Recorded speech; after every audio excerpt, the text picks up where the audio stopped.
পপুলাক্স YouTube চেনেলৰ সকলোকে স্বাগতম জনাইছোঁ। অসম সাহিত্য সভাৰ দেওবাৰ্ষিক অধিৱেশনৰ এই জেগাত আছোঁ আৰু ইয়াতে 31 তাৰিখৰ পৰা লৈ 4 ফেব্ৰুৱাৰীলৈ হ'ব আৰু ইয়াতে কি পৰিৱেশ আছে আৰু গোটেই পৰিৱেশখিনি আপোনালোকক মই দেখাম। জেগাত আহি পাইছোঁ তপন ছাৰ আৰু মই একদম পৰিৱেশটো ভাল লাগিছে। বঢ়িয়া পৰিৱেশ লাইট চাইট পুৰা টিং হৈ গৈছে। চাওক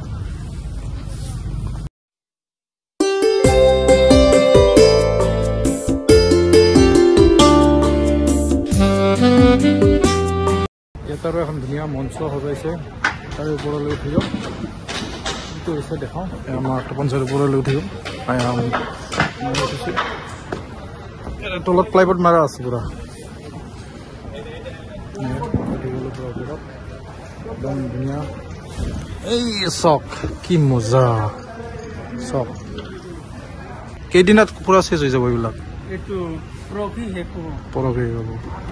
এতিয়া আমি মঞ্চৰ পৰা নামি আহিলোঁ আৰু নামি আহি পেলাই বেলেগ জেগাত চাব যাম। তপন ছাৰ আৰু মই আগলৈ চাব যাম আগত কি হৈ আছে। একদম ধুনীয়া ৰাতিৰ পৰিৱেশটো দেখাইছোঁ। দিনত আহিব নোৱাৰিলোঁ, ৰাতিৰ পৰিৱেশটো কাম চলি আছে বৰ্তমান। চাওক দেখাই দি আছোঁ,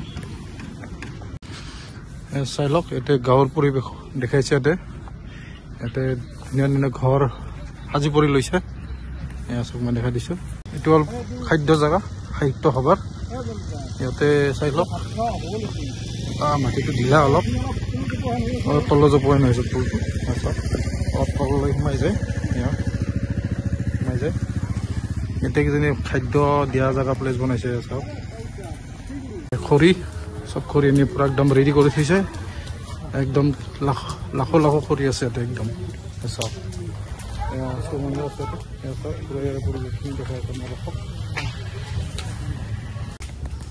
চৌকা, আমি চৌকাখিনি গণি লওঁ কেইটা চৌকা চাই লওক। পুৰা চৌকা জ্বলি আমাক তপন ছাৰে গন্তি কৰি আছে। চব পুৰা জ্বলি আছে চৌকা।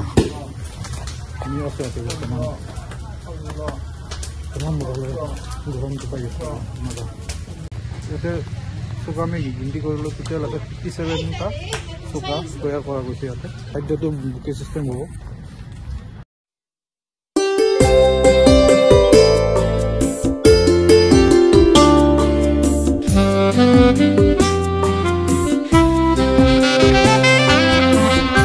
সাহিত্য হ'ব ইয়াতে। এটা বিজ্ঞান মেলা হ'ব ইয়াতে।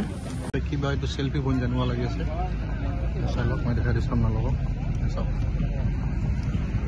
ভাল লাগিছে। ৰাতি হ'লেও ৰাতি পৰিৱেশটো ধুনীয়া লাগিছে। একদম সৌন্দৰ্য পৰিৱেশ, একদম পূৰা ধুনীয়াকৈ সজাই পৰাই গৈছে ইয়াত। আৰু এইখন মেইন গেটখন এইখন হওক। এটাত মই অলপ ক্ল'জলি দেখাই দি আছোঁ। একদম ধুনীয়া লাগিছে পৰিৱেশটো। আৰু আপোনালোকে আহিব বুলি আশা থাকিল ইয়াতে। লাইট এটা জেগা এইটো মই দেখাইছোঁ। একদম সৌন্দৰ্য পৰিৱেশ, বিৰাট ভাল লাগিছে। আপোনালোকে চাবৰ কাৰণে আহিব ইয়াতে আগশালা সাহিত্য সভা।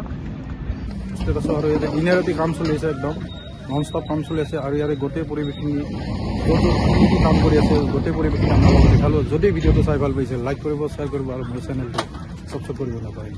জয় অসম।